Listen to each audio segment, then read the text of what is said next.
The Conversation is a podcast that I use for another class I teach called Technology and Instructional Design. Unlike this podcast, the one for Digital Literacies and 21st Century Skills, which is student-led, the conversation started with me being the host, and I would talk to students in that class talking about the different topics we were reading. And for 2 semesters, we've had some great conversations. But things have really changed in education, and I think we can put this podcast to better use. Here's an episode where my co-host Professor Bowler and I talk to another professor, an Adelphi student who is herself a teacher and parent, and an 8th grade student on how remote learning has impacted them as instructors, as parents, and as students. I hope you listen to it, and if you're interested, you can subscribe by going to the show notes. We hope to start releasing new episodes every week.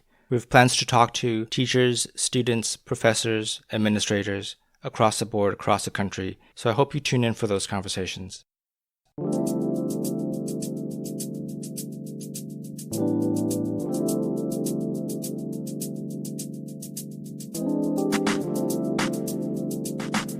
Welcome to The Conversation, a podcast about technology, instructional design, and the learning sciences.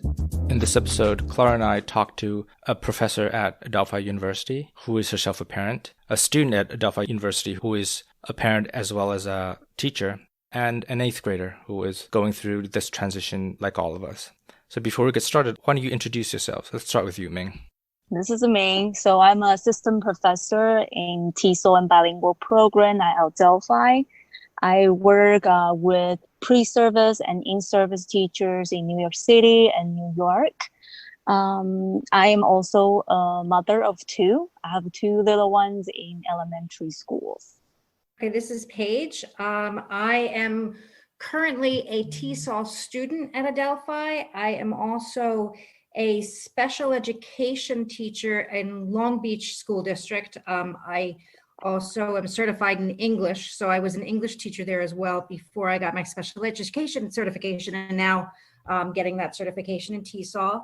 I also have 2 children, although not both little. One is 16 and the other is almost 6. So we have a fun time doing homeschooling these days. I'm Diego. I'm an 8th grader at Brooklyn Collaborative School, and yeah. Diego, how do you feel about missing school? Do you miss being in school? I know it's hard for my kids, and it's hard for me too. I miss seeing my students. It's hard to, you can't have the same type of teaching or learning experience when, you're online. How do you feel about it? I feel like not seeing my friends is definitely not very good. I prefer to be able to see them, and I feel like I'm getting taught more by like my teachers. It's more personal when I'm in school.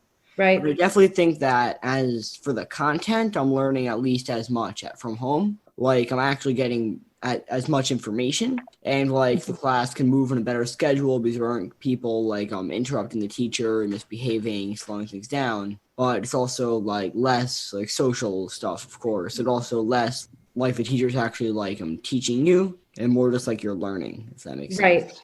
I'm just curious to know how many of you are using Zoom or something like that to maintain synchronized teaching environment. I definitely am, but the class Zoom meetings, I think I have like 1 or even 2 every day. But it's not like there's an entire class there. It's like maybe 5 kids, sometimes 10 in math. So it's not like a whole class. It's more just like a check-in.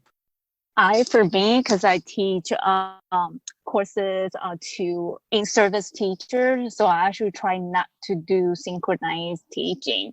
A lot of them right now in the morning and in the afternoon, they have to do synchronized teaching to their students.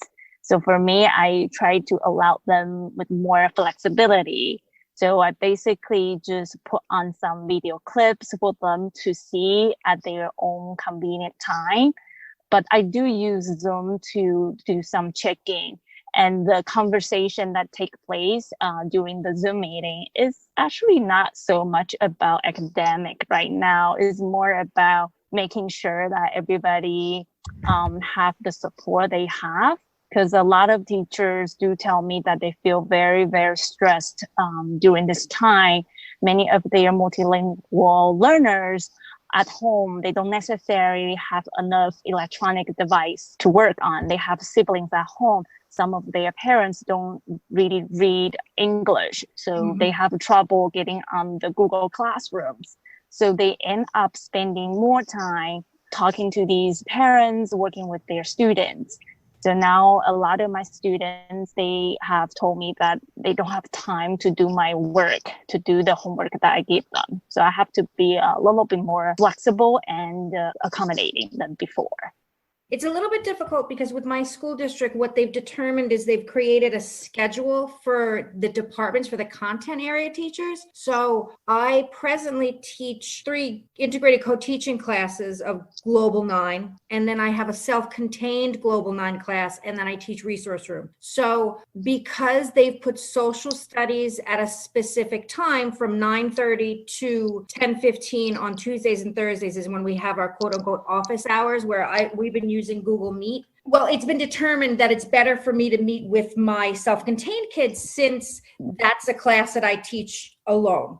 And I feel bad about that because I would like to have the opportunity to meet up with my ICT kids as well. And schedule wise, I can't really do that because they're really trying to figure out a way where students don't have to choose between subjects. So that way it's a little more streamlined. And what I found with my self-contained kids is that a lot of them do come on the meetings on Tuesdays and Thursdays, but it's really more about just kind of connecting with them as opposed to talking about content. I mean, they may have a couple questions about the assignments that I post for them on Google Classroom, but for the most part, it's really just, saying hi, how is everybody doing? How are you feeling? Trying to give them some kind of, I guess, within the time period we are, some kind of feeling of normalcy within their lives, that they know that every Tuesday and Thursday morning, Miss A is going to be online and we can chat.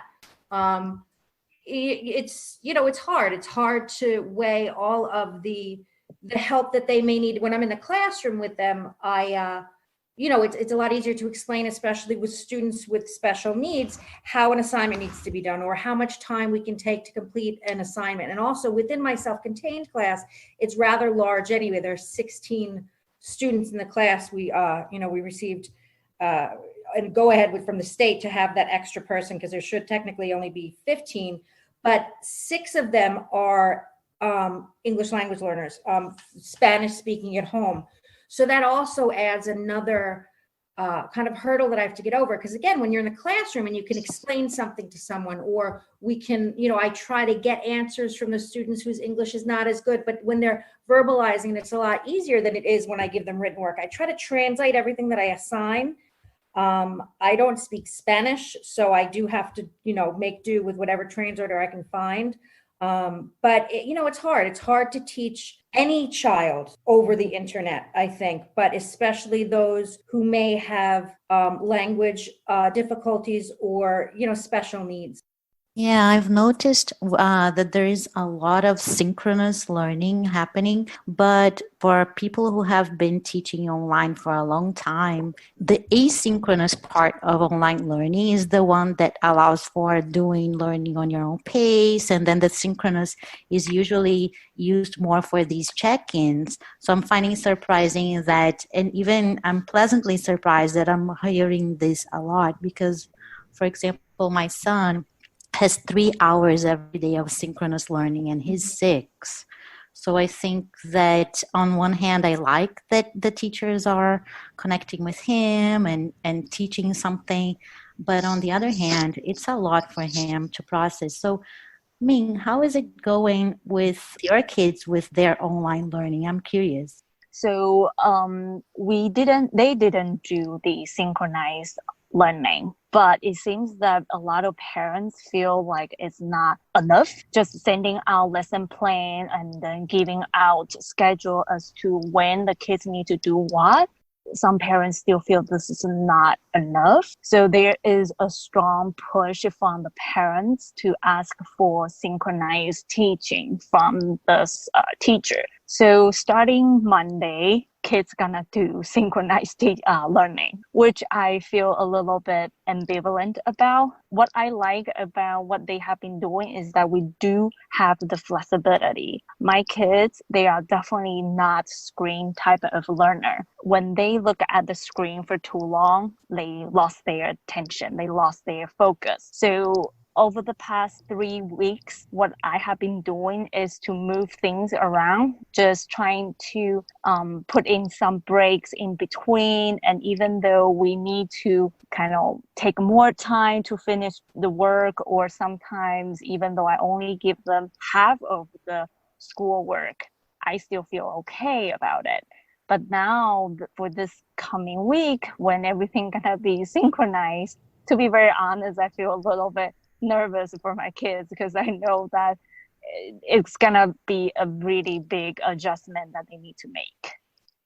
For my daughter who's in kindergarten, they'll post an assignment or assignments. It's a Google Doc that they'll share, and it's broken down into different departments. So there's a reading assignment, and there's a math assignment, there's a writing assignment, and then usually one of the specials will post. So there'll be music, or there'll be gym, or whatever it is. And I've spoken with her teacher, and he's a fantastic kindergarten teacher. And I said to him, listen, I do my best every day to get her to do some kind of reading, which she loves to read anyway. So she'll read for at least 20 minutes. I'll read a story to her, or we'll do a story online. She has to write something, whether it's, sentences using her sight words, or they've been like there was one assignment where she had to write a persuasive letter where she decided herself, she sees how I have my online classes with my students. She asked her teacher if he could do an online class because she misses school so much. And then I'm trying not to put that much pressure on her. I can't expect a 5, almost 6-year-old to sit still and do hours and hours of learning with me. And I frankly don't know if, I hate to say this, but have the patience to be able to do that either. I'm lucky with my son. He first of all loves school, so this is like his worst nightmare to have to be. I think kind of like what Diego was saying. He likes to go, he likes to see his friends, he likes to schmooze with his teachers, and he's in a lot of advanced classes. They do have meetings every now and then. Yesterday, his French teacher had her office hours. He was the only student who joined. He's been keeping up with all the AP news because he's got 4 AP exams to take this year. Waiting to hear about the Regents exams. But with him, I don't worry as much because, by late morning, he's usually done with all of his assignments, but it's a different life. I think one of the best parts of school is it's not all about the academics. It's the social emotional piece as well. It's being able to see your friends, being able to walk in the halls, being able to deal with different situations. And when you're stuck in your room, just doing work, even if you do have some kind of face-to-face time, it's not the same. And it's quite a lot of a change for any student of any age, including we as adults and teachers. It's a different way of teaching, and it all kind of came upon us so suddenly, I think, to come up with new ways in which to engage our students to make sure that they actually do have some kind of accountability. That's a whole other issue, is how different districts are dealing with, students performing or not in this new era. As students, are you finding ways to connect with your peers without being able to be with them in person? Yes. Well, in different ways. Partly just like when we have these Zoom meetings, especially not Zoom, when we do Google Meet, because unlike Zoom, the Google Meet starts before the teacher gets there. So like I might show up early and like talk to the other kids before the teacher actually arrives. It's almost like they're not in the room yet. And also like some people were saying before, the Zoom meetings being more like check-ins than like classes. There is actually a lot of talking, especially because on Wednesdays I have like a meeting for advisory that's pretty much just talking. So, and outside of that, I don't know, I've texted my friends a bit, but I feel like actually not as much as when we were all going to school together. I'm not sure why. Do you use social media too to communicate with your peers, or is it more through the school media? I don't use social media. I never have used social media. My son was involved with a lot of clubs in school. So he's a class president, and he's in DECA and all these things, and he plays instruments and whatever. And so there was a lot more connection, I think, when he was actually physically in the building. But he does keep up with his friends, I would say a good amount, through either texting or when they're playing a game or something like that. And for my kids, I need to set up virtual play day for them through Skype, FaceTime, or Zoom. and we have to coordinate the time with the other parents. And it's very kind of interesting to see how kids kind of talk to each other now. They have the control over the electronic device. I have found that a lot of time my kids would take the iPad walking around our house, try to show my room or their room to others. And I have to kind of talk to them about the issue of privacy. Like, you don't really kind of just take your iPad around and then show everything to your friends. So for their age, I still need to kind of monitor a little bit in terms of what they talk about virtually and how they do with the camera. Yeah, I found that with my daughter as well, which is funny because she only talks to people who have been to our house, and yet she still gives them a tour every time she's like FaceTiming with them as if they haven't been here. I did download the Messenger Kids app because friends of mine who my daughter's friends with, they're with their children, they got it. So I thought, all right, I'll get it. And I found that my daughter is slowly turning into a teenager. She'll take the iPad and want to go into the other room because her friend called. Anna called, I have to go now. I want to be able to have my kids engaged with something worthwhile all the time, but it's difficult and I'm tired, and I'm more tired now than I was when I was going to school every day. And, it's tough to keep all the balls in the air. 2 days ago, I just read a post online saying that what we are doing right now is not regular online teaching or learning or homeschooling, is more like a crisis schooling. And I totally agree with that, because we didn't chose to do homeschooling after years of research and we make that decision. I think most of us were forced to do that. And a lot of times when my kids got frustrated, I feel like I need to take some time to understand why they are feeling that kind of anxiety. And I have to acknowledge that, because me as an adult, I am also frustrated. I also feel very painful that I couldn't find the time to connect with my colleague, and I have to be locked down, confined myself into a very kind of small space. So I think once we recognize that we are not doing homeschooling, and then we should not see ourselves doing homeschooling, then it seems that at least I free myself a little bit. I know that even if my kids miss some academic learning, that is fine. Because after all, at this moment, I think the priority is actually everybody's mental health, not just my kids' mental health, but also adults' mental health. And then just thinking about a lot of my students who right now live in New York City. As you all know, New York City is right now the epicenter of this pandemic. Some of them already told me that they lost their immediate families.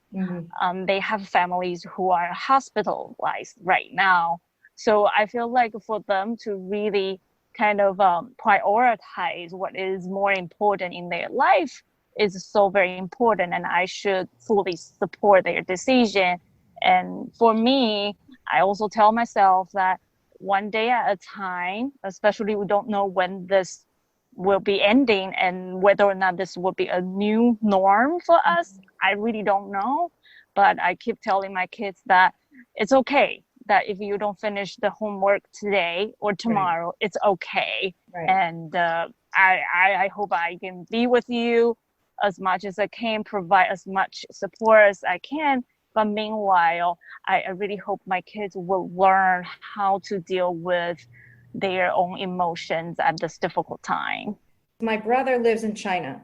He teaches English over there. He married a Chinese woman 2 years ago, and they came to visit the end of January. And they were supposed to be here until February 7th. They're still here. They can't leave. Wow. And and it's interesting to hear their perspective when they first came, because they came at the end of January when things just kind of started happening here. But they had been, they went through Wuhan, I think it was 2 or 3 days before the city was closed down. And so there was also a bit of fear on our end, wondering, okay? Are they healthy? You know, what's going on? They've come and visited, and now they can't go back. And they both have to they're doing online teaching. They both teach English, you know, from here to China. So that's another, you know, interesting perspective that I have here, is not only am I teaching my American students, but to see my brother and my sister-in-law teaching their young students in China from the United States, and, you know, not really being able to get back over there. They do it at night for the morning. It gets crazy. And I have a question for the three of you. So one thing that we are interested in is finding out what's working too.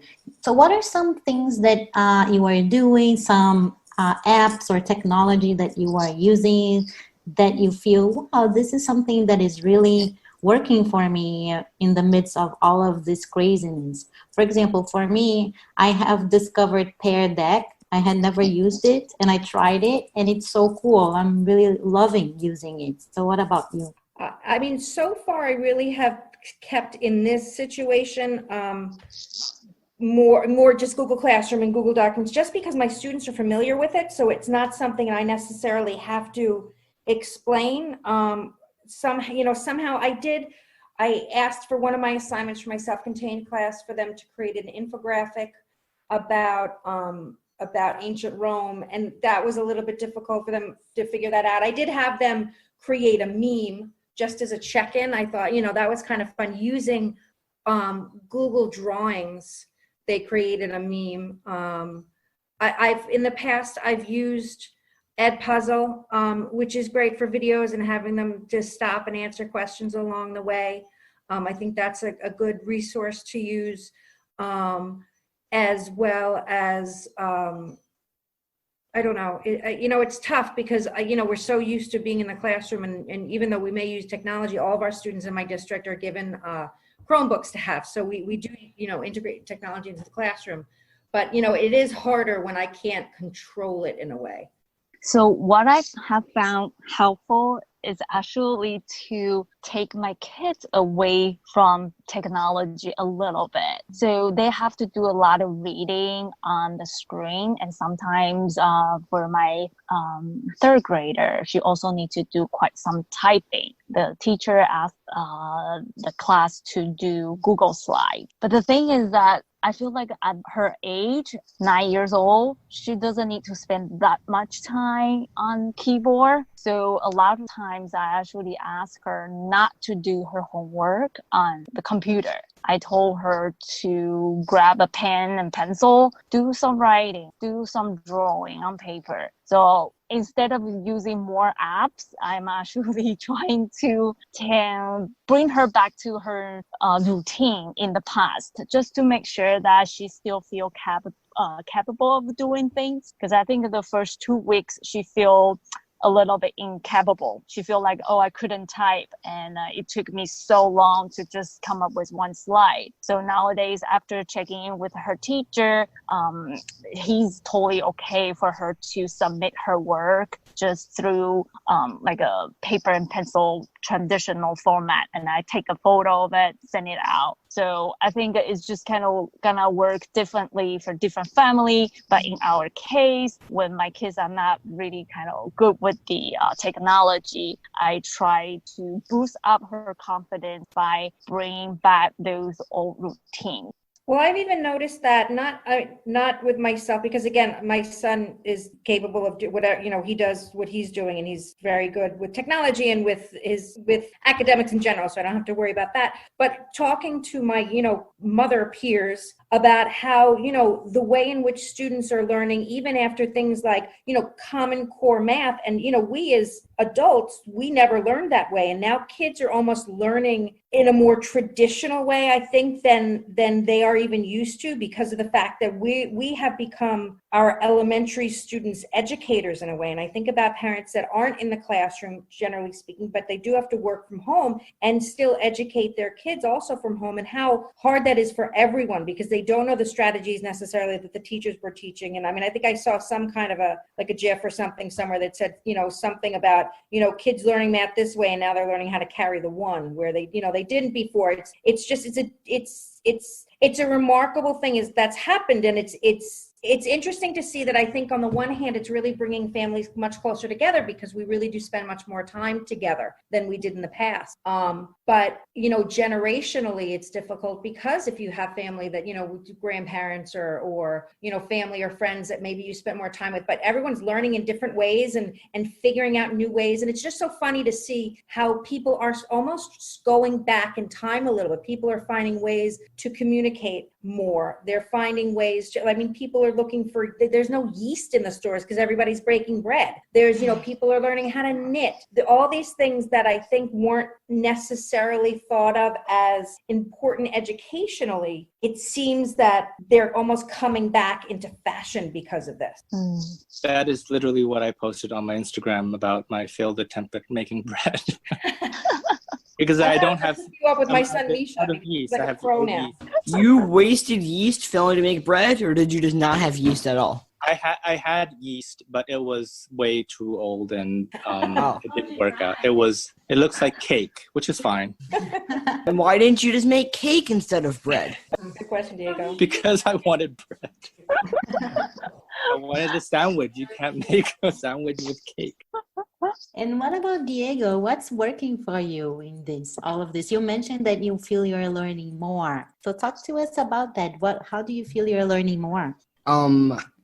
I kind of feel like I'm learning more because all the work gets to me every day. Sometimes in social studies, we'll have a conversation separate from the work that's still interesting, but we don't get stuff done as fast.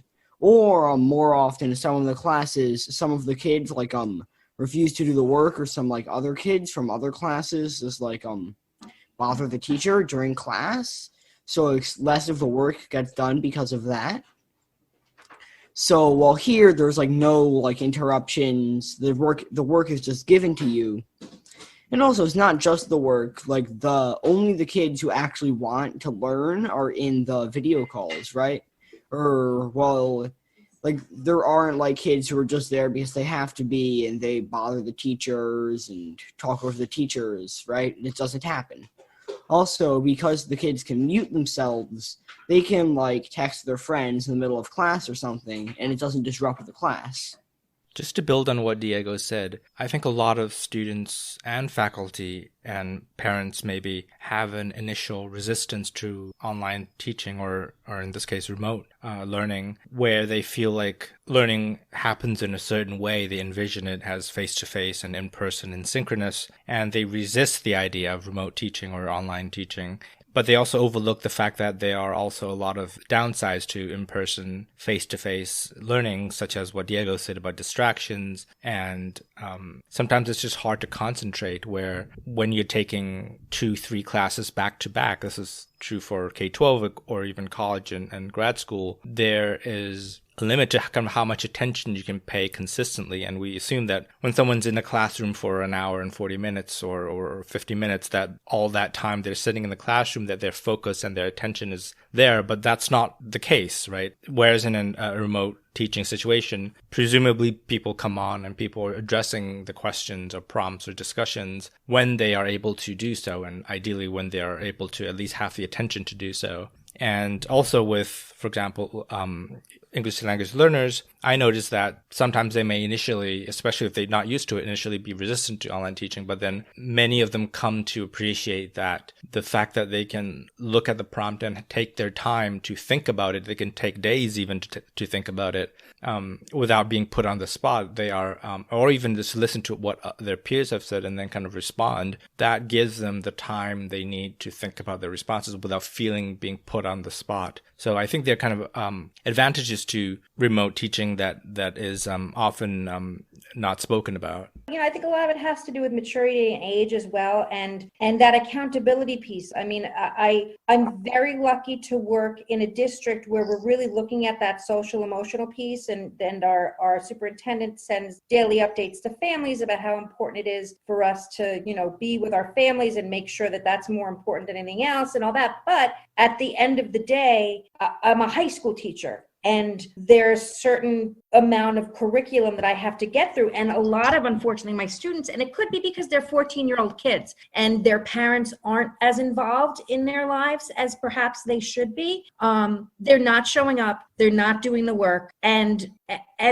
while we want to hold them accountable, I think we also don't know how accountable we can hold them because of the situation. Because do they have internet? Do they have access to working technology? I had one student who came into my Google Meet the other day. She is stuck in the Dominican Republic, and she came to the meeting and she said, I just wanted to let you know that I'm sorry I'm not doing the work, but I don't have any Wi-Fi and I'm in the Dominican Republic. And I told her right away, I said, well, the first thing you need to get off the phone. Don't use your data to be on this meeting. And when you get back, we'll figure it out. And I think that from what I understand and what I've been reading and seeing, that principals and building administration and school administration, districts in general, are wondering, what are we going to do if this goes on for much longer? I mean, do we make it a pass fail? At the end of the day, we have to think about what is more important. I mean, obviously lives are more important, and families staying whole and us taking care of each other as human beings at the end of the day is more important than anything a student is going to learn in a classroom. But we do expect them to do work. And so how do we make something engaging while keeping up the high academic standards and the rigor? And rightfully so, we're letting a lot more things go in the climate that we are now, saying, well, we're not going to have as many assignments, or if you don't finish it all, that's okay. We'll figure it out. It's hard because you can't ask questions as readily. But, what is that going to do going forward? What are the expectations of the students going to be when we do return to school, whether it be this year or next year? Are they going to feel like, well, I didn't, I got through 9th grade, 10th grade, 11th grade, whatever, 8th grade for Diego with, kind of like doing the least amount of work that I had to, as long as I got something done, and then expect that to happen in the future. I don't know. There are many things in that happen in school that we feel are wrong, that we're not doing school right. And I think one of the things you're reminding me is this big divide that we rely so much on the families that really support the students at home. Mm-hmm. I feel that a lot of what happens in school that supplement at home is crucial for the success of the students in the American schooling system in general. And I see this happening even more right now, because if you don't have that structure at home, right, whatever it is, you're just going to sink even more, because you are not accessing the materials. You are not, for the amount of time that I have to spend with my son, just asking him just pay attention or do this. I can imagine that all parents are doing this right now, right, that are present, right? So, and for whatever reason, there are many students that don't have that, not because the parents don't want to, but there are so many barriers, like you were saying, that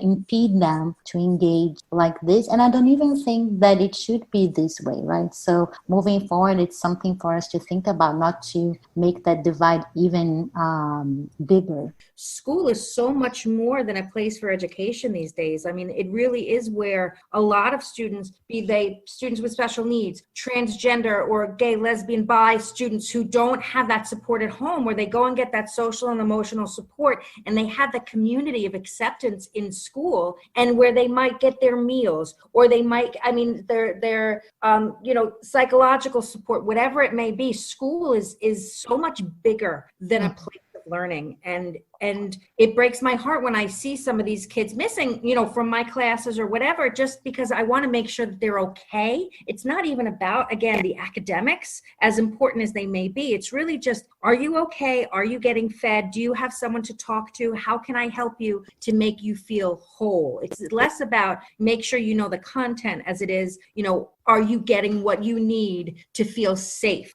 I totally agree with Paige that school is more than just academic learning. And I talked to my colleague who are in the field of educational psychology for some guidance. And my colleague keeps telling me that trying to make sure kids and kids gonna feel all right and feel kind of find a place where they can comfort themselves at home is very, very important. So he offers some suggestion as to set up a place at home, a cozy, quiet place for them to kind of sit down on their own, calm down themselves if they feel frustrated. Other suggestions that my colleague has given, including trying to keep the schedules for the kids instead of letting them go to bed really late and get up really late. So trying to keep a schedule will also calm their mind and making sure that,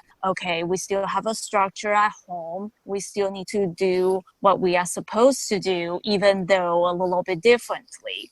I think overall, what I feel about this kind of difficult time is that a lot of times we are still very privileged. We are so privileged that we still have our job. Mm-hmm. Our family members are still healthy. We don't have anybody hospitalized right now. I feel that sense of privilege. And just like what Paige said, thinking of those parents who are losing their job, who are going to be out of job, because so many people are going to be affected, especially in New York.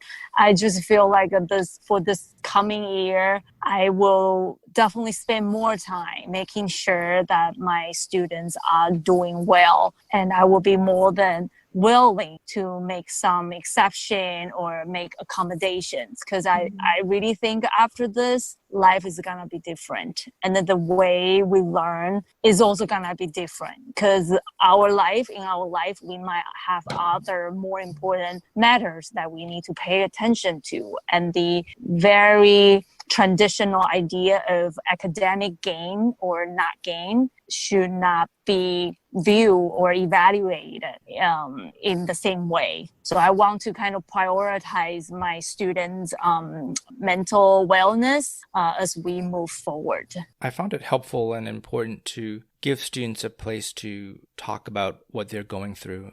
After spring break, I added a slide on VoiceThread, which is how we primarily communicate, just asking how they are. And it was really helpful for me to hear from them, to know what they're going through. I know a lot of them know people who work in the medical field and who have family members who are on the front lines of this. And I think it gave me a new perspective and appreciation of what they're going through. And I think some of them also liked having the space to express what they were going through as well. And I thought that was a helpful exercise for us.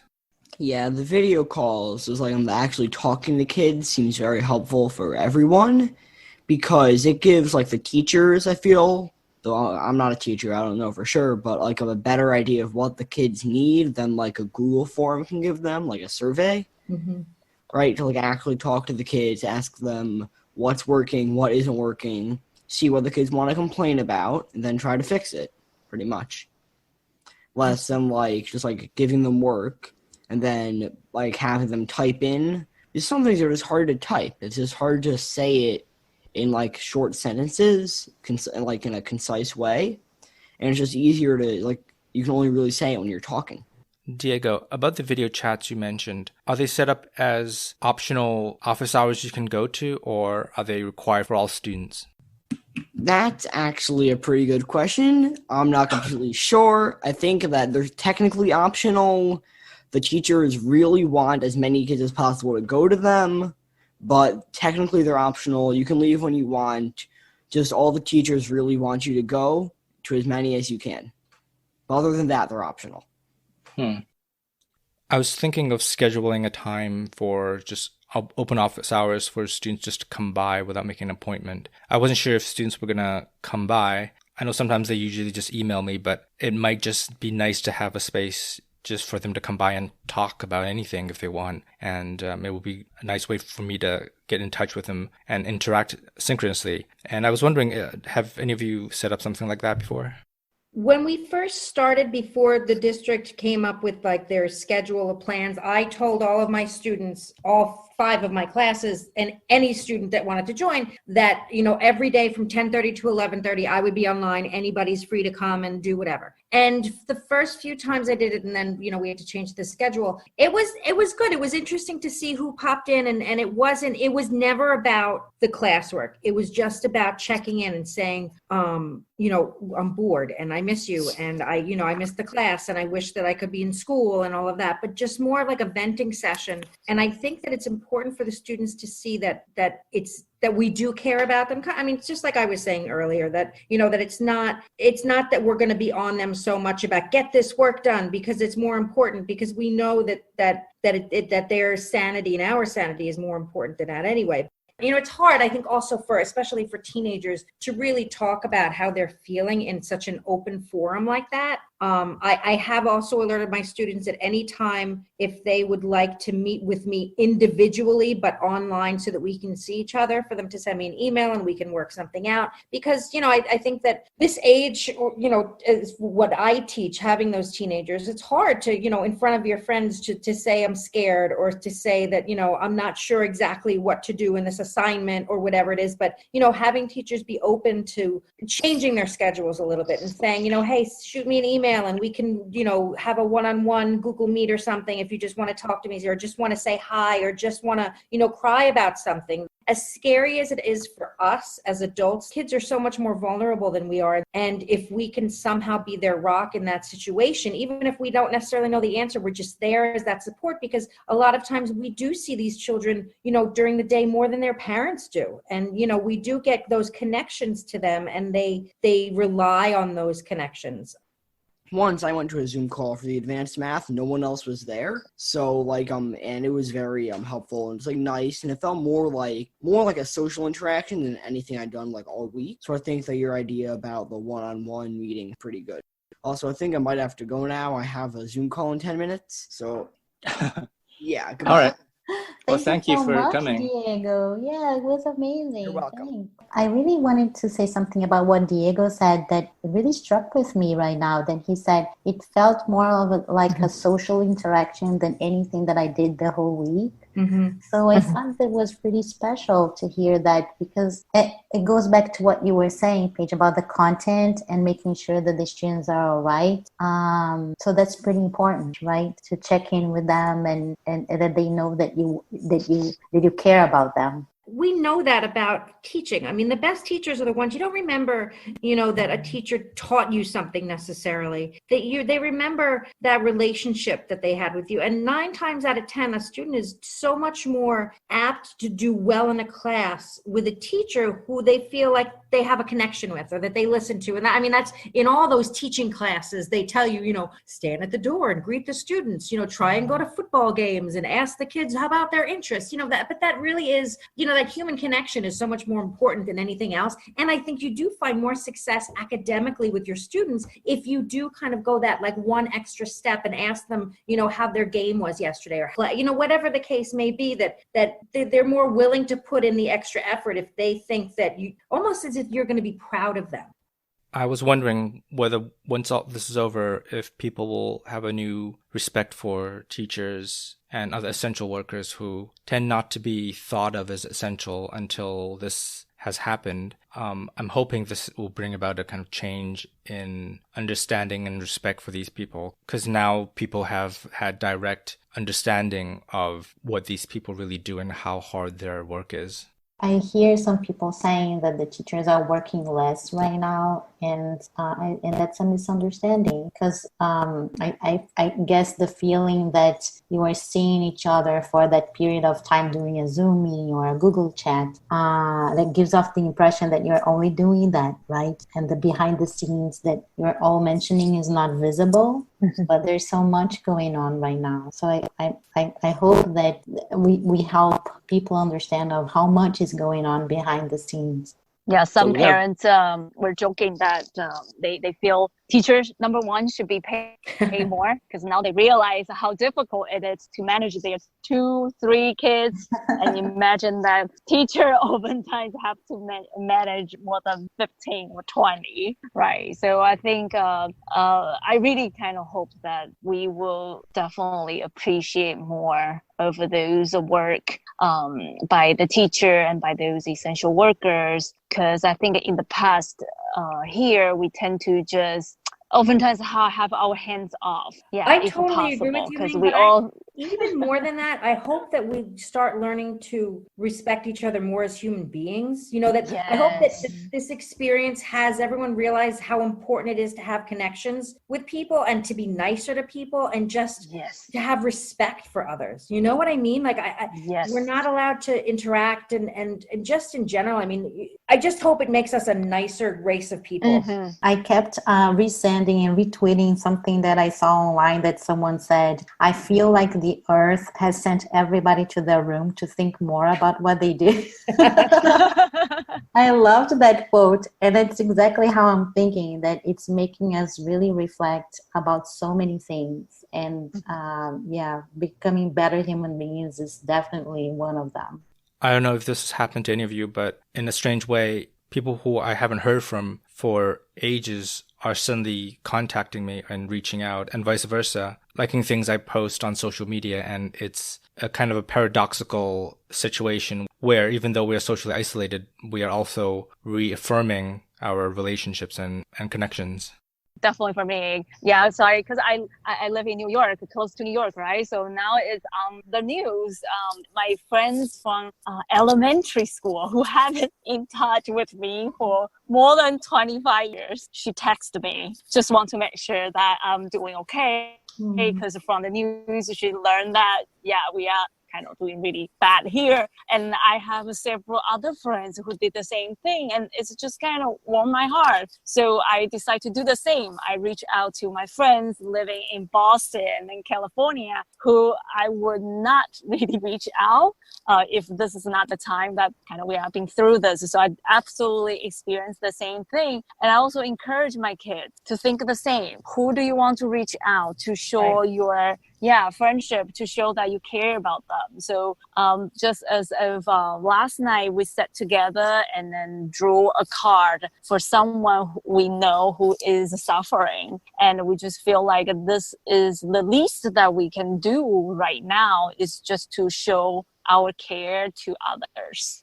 And I have seen a lot of people, even on, on like moms pages and things like that, or local pages, like, hey, is anybody going shopping? If you do, it's hard for me to leave the house. And of course, what do you need? And a lot of, even though we can't have that personal contact, like I'll leave your groceries at the door, or how can I help you? Maybe there's an older person we need to check on, or it is interesting. There was someone who I wasn't even particularly friends with in high school, but we're friends on Facebook, and she had posted that her parents, who still live in the town that I live in, one of them was sick, and I just not because of anything other than, hey, I'm here, I know that she lives down south, if there's anything I can do, please let me know, because I'm here. And that's the human condition, and we should try to help each other out, like I was saying before. But it's so important to do that. And it's funny, Ming, just like you get in touch with people just to make sure that everybody's okay, whereas maybe it's somebody you hadn't spoken with for 20 years.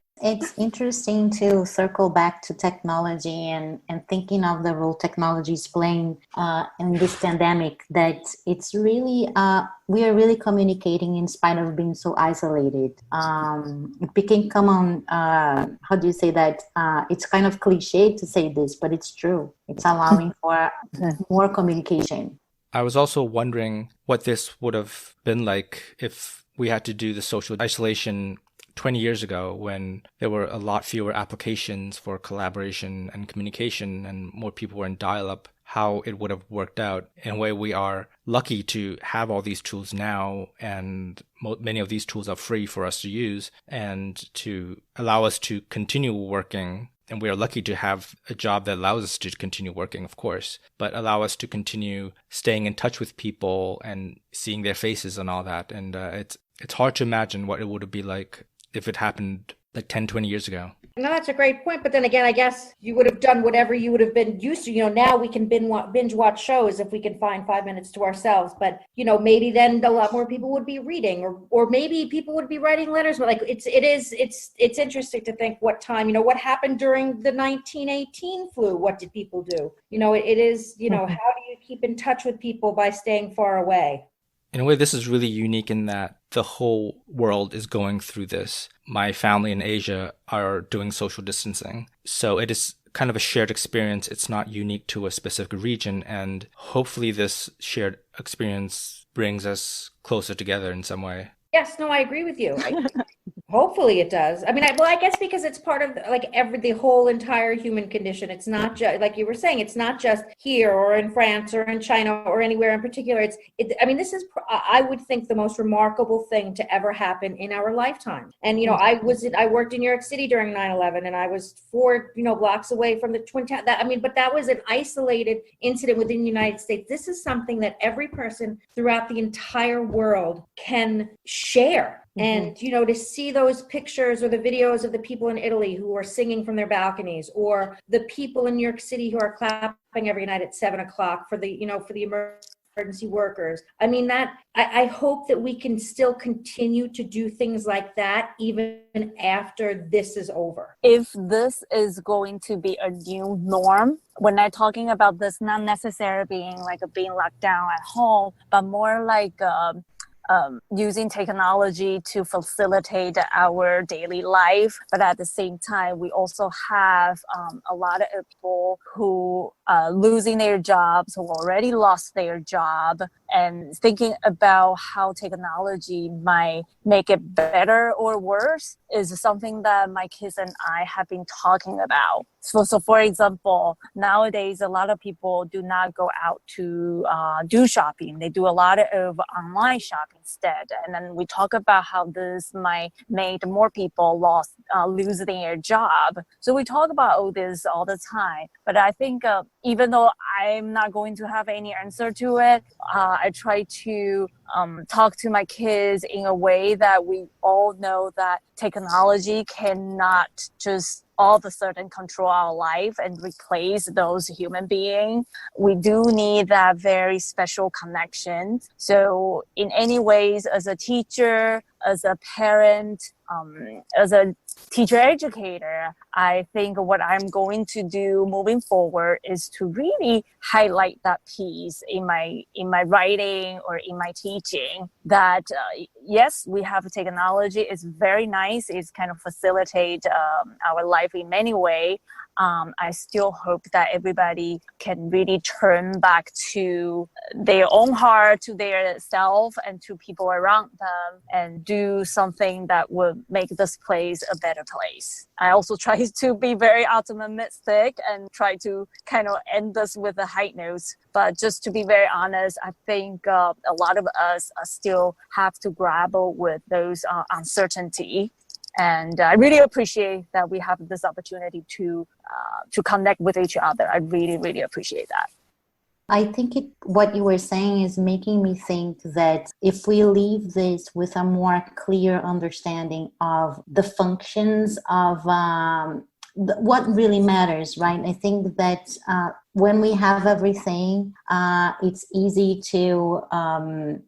to blur these lines. For example, what do you use technology for? What do you do with human connection? But with this, we really have a clear and brighter understanding of the actual role of human connection and how technology can help and support that, but also can hinder that sometimes, especially in education. So I think that gives me this conversation gives me a heightened understanding of these different roles. Okay, well, thank you, all of you, for taking the time to talk to us about this. I really thought it was really nice to be able to listen to what you all have to say. Thank you. Yes, thank you for asking. Have a wonderful week. Have a great weekend. Yeah.